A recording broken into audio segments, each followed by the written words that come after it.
I'm sure if you're single, you've been asked the question, why are you single? Now, no single person enjoys being asked that question. And it's not like you're going, I'm so glad you asked me that question. Said no one ever. Now, a lot of people do not know the reason why they're single. And, for some people, it could be they're single by choice.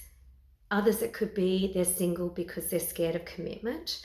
It could be they've been so badly hurt in the past that they're scared that it's going to happen again. Or it could be that they feel they just haven't met the right person. But I want to tell you that the number one reason why most people are single comes down to self-sabotage, which is interesting. And research backs this up. And whether it's consciously or unconsciously, the biggest reason people are single is self-sabotage. Now, self-sabotage happens to protect you from getting hurt. Now, it could be as simple as, I've seen all level of this, of, you're just not going to go to an event, or you're not going to put yourself online, or, let's face it, just now it's too cold to go out anyway. You've got all of these excuses of why you can't date and why you can't meet people. Or for other people, they could make themselves undateable. I see a lot of people who will ensure that they dress unattractively, or they'll put on weight to protect themselves from getting hurt again. If people don't notice them, they can't get hurt, or they've even got an excuse for why they're single, and it makes them feel better. Yet, that whole, whether it's you're not going out or you're not taking action, it's all about keeping yourself safe from being hurt again. Think about it. It's safer to stay in your comfort zone than risk going out there and being rejected, or risk going out there and having things not work again, or risk going out there and meeting someone who is going to cheat on you again or abandon you. You just don't want to go through that pain. So, a lot of this stuff is not conscious. You don't take the time to think about it. But, there are three beliefs people have, that are limiting around having a relationship, that often cause some of this sabotage. Now, the first is around yourself. It could be that you feel like you're not pretty enough, you're not handsome enough, you're overweight, you don't have the right personality, no one wants to date you. So it's kind of around yourself, and often you don't want to take action on some of that stuff because it does keep you safe. And, to be honest, people get caught up in thinking they don't look good enough, and often it's further from the truth. And I see that one all the time. The second one is about the other person. Well, I'm not going to get out there and date again because all men are cheaters. All women are bitches. She's going to abandon me. She's going to hurt me. He's going to hurt me. There's no quality singles out there. I'm really fussy, right? It's the second reason. So that you put the problem out there, it's nothing you can do about it, and again, you feel like you're just not meeting the right person. And if only you met that right person, it would magically fall into place. The third one is it's about the relationship. You simply don't have time for a relationship. So, if you had time, it would happen. But again, it's a way of keeping you safe. Now, I want to say that you're in control of the movie that's your life and the role that you play in it. And instead of putting it out there outside of your control, it's time to look at the role that you're playing in some of this stuff.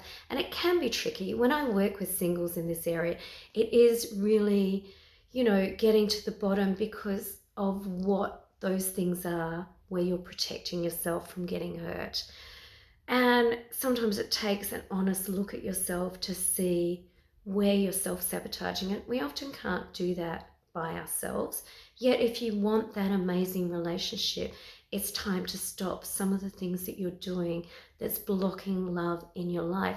Now, it does start with, loving yourself enough to know that you're worthwhile of a good relationship and that you're dateable. But it also sometimes takes healing the pain of the past. Because what you don't repair, you run the risk of repeating. You do one of two things. Well, you do one of three things.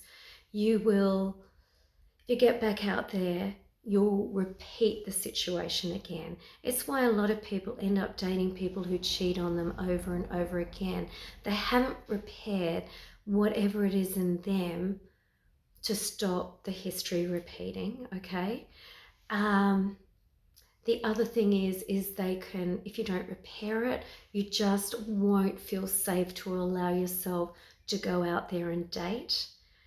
Or you could choose people who are unavailable, so they're not really going to hurt you. So there's all levels of things and behaviors that you can do when you don't repair the pain of the past. So what you don't repair, you will repeat. And it's really important to take the time to do that. And often it has a legacy. So if you have children, if you repair the stuff in you, you stop that pattern repeating and stop history repeating and giving them the legacy of the same thing. So it really is worthwhile repairing those things so you don't repeat the history. Now,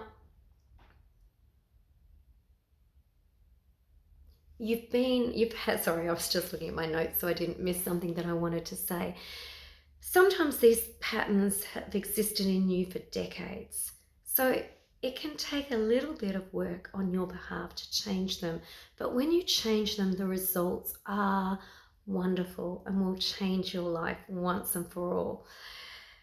Look, I want to say, imagine it's like you've broken a bone and you couldn't go to the doctor to get it fixed, right? So you've let the bone set, and the arm doesn't operate like it used to. It doesn't look like it used to. It just isn't effective. So you have to go back to the doctor to get that arm rebroken again and reset. That's painful, but then your arm will operate how it should. So sometimes to overcome some of these sabotaging behaviors, it takes some effort to heal the stuff that's holding you back. And also, to start to trust your intuition and your gut instinct. The problem is when you're in turmoil and haven't dealt with some of these things, it's hard to trust your gut. You can't even listen to your gut.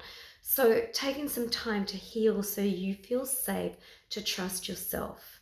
And when you trust yourself, you will be able to pick the person who can give you the relationship that you want.